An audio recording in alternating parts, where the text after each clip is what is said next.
வணக்கம் நண்பர்களே, welcome to my channel. பொதுவாக காகத்தையும் குயிலையும் ஒப்பிட்டு இந்த ரெண்டில் எது உங்களுக்கு பிடிக்கும்னு கேட்டால் மறுப்பே இல்லாமல் குயில் என்று தான் எல்லாரும் சொல்லுவாங்க. அதுக்கு என்ன காரணம்னா, காகத்தோட கருப்பு நிறத்தையும் கா காவென கரையும் கரகர குரலையும் யாரும் விரும்ப மாட்டாங்க. அதுவே எங்கேயோ மறைந்திருந்து கூவும் இனிமையான குரலுக்கு காரணமான குயிலை தான் விரும்புவாங்க. இந்த விருப்பம் நியாயமானதா? இருவரில் யார் சிறந்தவர், யாருக்கு உண்மையிலேயே பாராட்டு தேவை என்பது குறித்து தான் இங்கே நான் உங்களோடு பேச வந்திருக்கேன். கருப்பு நிற காகம் இனப்பெருக்க காலம் வரும்போது ஒரு மரக்கிளையில் பாதுகாப்பாக இடம் தேடி கூடு கட்ட நினைக்கும். அது ஒவ்வொரு கிளையையும் நோட்டமிட்டு கொண்டே இருக்கும்.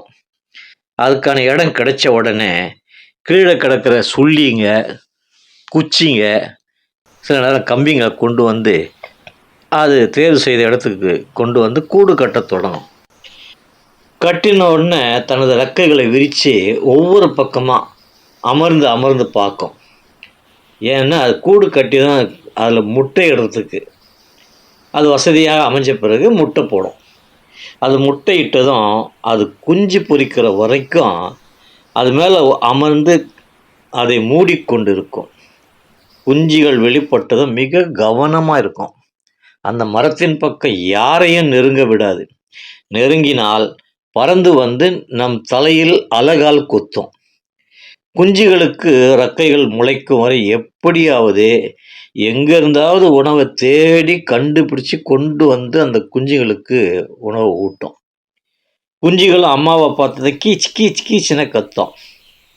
வேறு ஏதாவது சக்தி வாய்ந்த பறவைகள் வந்தாலும் குஞ்சுகள் இருக்கும் பக்கம் வரவிடாமல் தன் உயிரை பணயம் வைத்து அவற்றை விரட்டும். குஞ்சுகள் ரெக்கை விரித்து பறக்கும் நிலை வரும்போது தாயுடனே சேர்ந்து பறக்கும். அதுவும் பாதுகாப்பாக அழைத்து சொல்லும். உணவு கிடைச்சா பாசத்தோடு ஊட்டும். அந்த காட்சியை பார்க்கும்போதே அதன் தாய்மையை வெல்ல அதற்கு ஈடாக யாரையும் சொல்ல முடியாது. இப்படியான நிலையில் காகம் அருகில் இல்லாத போது அதன் கூட்டில் திருட்டுத்தனமாக குயில் முட்டையிட்டு விட்டு தனக்கு எந்த பொறுப்பும் இல்லை என்பது போல பறந்து போயிடும். பாடும் பறவையான குயில் தனது குஞ்சுகளை வளர்க்கும் பொறுப்பையும் சிரமத்தையும் அனுபவிக்க விரும்பாதது போலவே போயிடும்.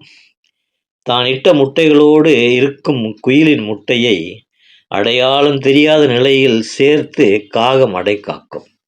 குஞ்சுகள் வெளிவந்த போதும் குயிலின் குஞ்சையும் தன் குஞ்சாகவே பாவித்து அதுக்கும் உணவளிக்கும். குஞ்சுகள் வளர்கின்றன. காகத்தின் குஞ்சுகள் கா கா என கத்துகின்றன. குயில் குஞ்சோ கூ கூவென கத்துகிறது. குயிலின் குஞ்சை பார்த்ததும் அதற்கு உண்மையை தெரிந்து தான் ஏமாற்றப்பட்டதை காகம் உணர்ந்து கொள்ளும். அதன் பிறகு அது கோபப்படுவதில்லை. அதை கைவிடாமல் விரட்டி அடிக்காமல் ரெக்கைகள் வளர்ந்து குயில் குஞ்சு பறந்து போகும் வரை அதை பாதுகாக்கிறது ஒரு தாயாக இருந்து. அப்படிப்பட்ட தாய்மை உணர்வோடு பாசம் பொழிந்து குஞ்சுகளை வளர்த்து உயர்ந்த இடத்தை அடைந்த காகம் எங்கும் திரிந்து வருகிறது, யாரும் விரும்பாமல்.